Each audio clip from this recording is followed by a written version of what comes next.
Hi, welcome to our channel, Mundelein Church, the Nazarene, and this is episode 27 of our journey through the New Testament.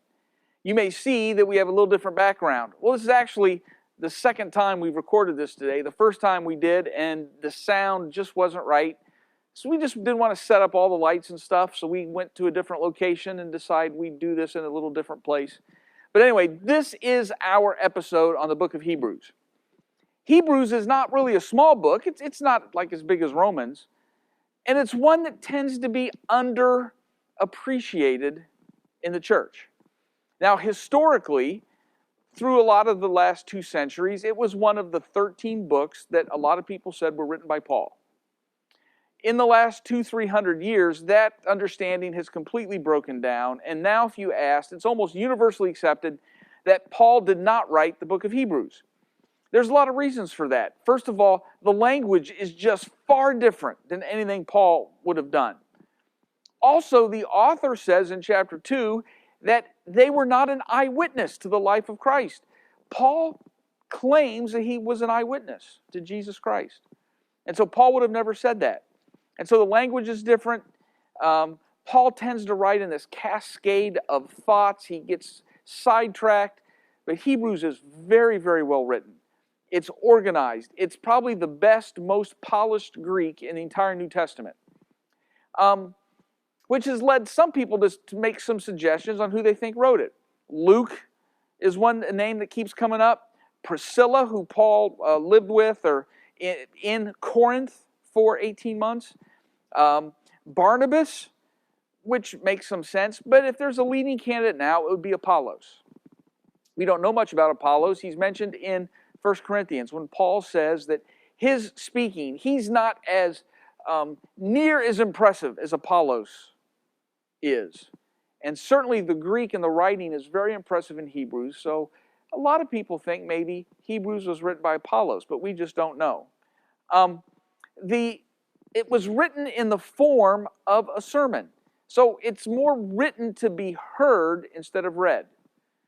Seems the expectation was that this letter would be read out loud, and so it was written in a way that would emphasize the spoken word. Now, we don't know who the audience was, so let's try to narrow that down a little bit. Those of you who are of a certain age, I'm part of that age. When we went to college, you didn't have cell phones. Every dorm had one phone, and of course had about an 8-foot-long cord. And so if the girlfriend called, whoever's in the dorm room with you heard the conversation. And sometimes you'd hear your roommate having a conversation and you'd think, I wonder what they're talking about. What's the person on the other end of the line saying? And this is what we don't know in Hebrews, but let's try to narrow that down a little bit. It seems it was written to a church in an urban setting. So our 2 obvious candidates are Rome or Jerusalem. In chapter 13, it says we are looking for a lasting city, which leads us to believe it's an urban environment. It's probably a very small house church whose attendance is declining. And they're really worried that the whole enterprise might fail. The people there seem to be from a Jewish environment with a very Hellenistic understanding of Judaism, just from what's written in the book of Hebrews.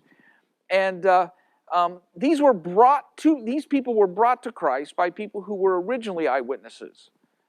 So the emphasis here is on Moses and angels, and this is why we think it's not only Jewish, but an emphasis might have been on a Hellenistic understanding. There's one verse in here that's commonly misunderstood, chapter 10, verse 26. It says, if we deliberately keep on sinning, there is no sacrifice for sins left. Now, throughout life, I've met people who have taken this verse to mean that once they're Christian, if they make a mistake, well, they're done. There's nothing they can do after that to find forgiveness. Nothing could be further from the truth. There are constant references in the New Testament to people coming back after maybe a time of falling away, that there's always forgiveness. That's not what's meant here at all.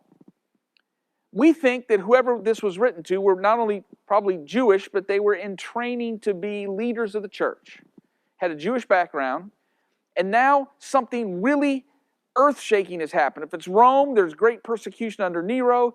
If it's Jerusalem, it's just been destroyed by Roman forces in AD 70. And now their lives have been upended and messed up, and there's a temptation to return to what life they formerly had. But if you're Jewish, the temple literally lies in ruins. So what the author's saying is, not if you make a mistake, not if you use bad language or allow anger to gain a foothold. These people are determining whether to abandon Christ and return to Judaism. And so the question is, if you deliberately keep on sinning, there's literally no sacrifice left. The temple is destroyed. You're going back to something that not only is not spiritually there, it's not physically there anymore. So let's talk about the two possibilities. If Jerusalem is in the background here, the city's just been destroyed, the temple lies in ruins, all the important symbols, the leadership of the church is gone. And there's great angst and anxiety about why hasn't Jesus returned? And so they're beginning to be nervous about that. We also think, if you read through the letter, as mentioned before, when it mentions the Jewish way of life, it never mentions the temple, it mentions the tabernacle. That existed before the temple. It was the tent that was set up when the Israelites moved in the desert. Well, if you're talking about the Jewish way of life, you'd expect them to talk about the temple, unless it's just been destroyed. That's why they're back to the tabernacle.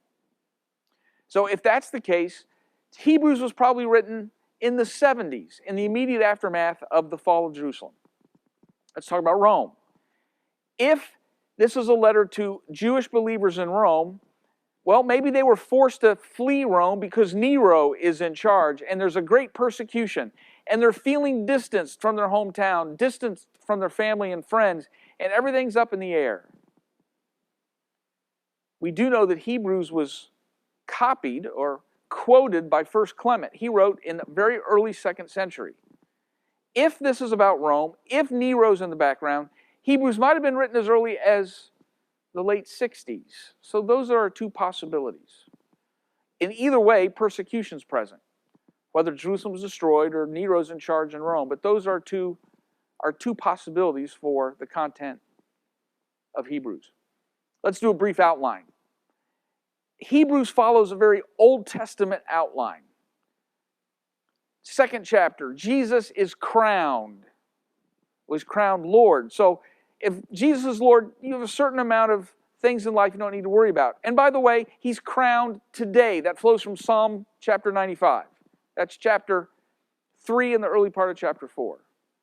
And in the end of chapter 4 through chapter 7, Jesus is a priest forever. We have one who stands in our behalf, who is an advocate for us every day, even if today is a bad day. And that flows from Psalm 110. And we're the beneficiaries of a new covenant, which is the language from Jeremiah 31. That's in chapter 8, 9, and 10 up to verse 31. That covenant comes by faith, which is Habakkuk chapter 2. Therefore, do not lose heart. Even if everything's going bad around your life, everything bad is happening, don't lose heart. That's from Proverbs chapter 3. If you think of those Old Testament texts, Jeremiah 31, Habakkuk 2, Proverbs 3, Paul uses these in the background of a lot of his writing. I don't think Paul wrote Hebrews, but whoever did write Hebrews was familiar with Paul and knew Paul. And so anyway, if you're reading through Hebrews, I hope this helps. This is a book that's not emphasized very much, but hopefully you know a little bit more now than you did later. Hey, we just want to welcome you back each and every week. Hope these are beneficial. Please subscribe to us, like us, and send us a question. We'd love to interact with you, love to answer. But anyway, we look forward to seeing you again next week. Thanks for joining us this week.